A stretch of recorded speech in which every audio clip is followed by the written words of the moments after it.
आपके साथ हिमानी कटारिया। बुलेटिन की शुरुआत करेंगे बड़ी खबरों के साथ। इस वक्त भोपाल से सामने आ रही है पेपर लीक से बचने के लिए एमपी बोर्ड का नया कदम यहां पर देखने को मिल रहा है, जो बेहद ही सराहनीय भी माना जा रहा है। एमपी बोर्ड ने किया पेपर डिस्ट्रीब्यूशन सिस्टम में बदलाव। परीक्षा केंद्र अध्यक्ष के मोबाइल ले जाने पर प्रतिबंध लगाया गया है। थाने से लेकर परीक्षा केंद्र तक होगी ऑनलाइन ट्रैकिंग। साथ ही कलेक्टर प्रतिनिधि को मिली है परीक्षा सुरक्षा की जिम्मेदारी। इसके अलावा कलेक्टर प्रतिनिधि ऐप के जरिए करेंगे मॉनिटरिंग। प्रतिनिधि को थाने की जीपीएस लोकेशन और फोटो डालनी होगी।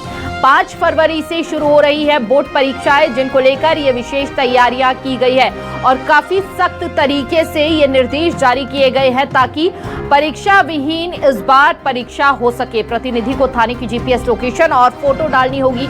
ये वो तमाम स्टेप्स होंगे जो एक एक करके तमाम अधिकारियों को भी करने पड़ेंगे। 5 फरवरी से शुरू हो रही है बोर्ड परीक्षाएं।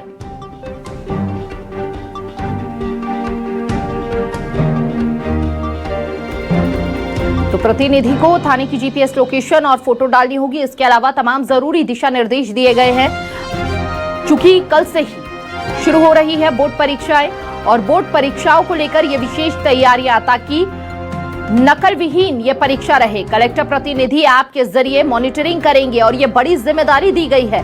प्रतिनिधि को थाने की जीपीएस लोकेशन और फोटो भी डालनी होगी कि वो मॉनिटरिंग कर रहे हैं, किस तरह से कर रहे हैं, क्या व्यवस्था वहां पर की गई है।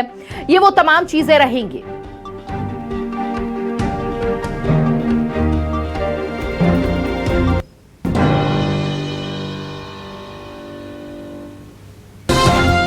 और ज्यादा जानकारी के साथ संवाददाता मनीषा हमारे साथ जुड़ चुकी है। मनीषा, कई कड़े कदम उठाते हुए यहाँ पर अधिकारी नजर आ रही है।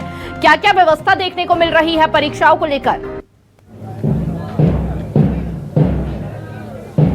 देखिए, 5 फरवरी से एमपी बोर्ड की जो परीक्षाएं हैं वो शुरू हो जानी है। ऐसे में इस बार चीटिंग ना हो सके बोर्ड एग्जाम्स में, इसके लिए कई तरीके के बदलाव किए गए हैं, कई सिक्योरिटी बदलाव किए गए हैं। हर साल देखा जाता था कि जो बोर्ड एग्जाम से पहले क्वेश्चन पेपर्स होते थे वो थानों में आ जाते थे, कलेक्टर की निगरानी में ये पूरा रखा जाता था और हर कलेक्टर है वो अपना अपना प्रतिनिधि चुनता था कुछ बोर्ड सेंटर्स के लिए। पर इस बार देखा जा रहा है कि हर एक सेंटर के लिए अलग अलग प्रतिनिधि चुना जा रहा है।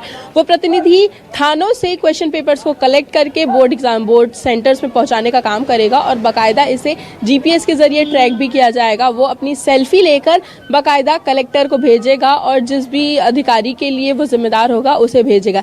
हर साल देखा जाता है कि किसी न किसी तरीके से बोर्ड एग्जाम्स में कोई ना कोई गलती देखने के लिए मिलती है। कहीं परीक्षा में चीटिंग होती है तो कहीं पे शिक्षकों की लापरवाही के चलते बोर्ड एग्जाम्स में कोई ना कोई दिक्कत सामने आती है। ऐसे में इस साल ऐसी कोई भी परेशानी ना हो, इन सभी का खासा ध्यान रखते हुए ये सारे बदलाव किए गए हैं। जितने भी सिक्योरिटी पर्पस हैं उन सब में खासा ध्यान दिया जा रहा है, फोकस किया जा रहा है।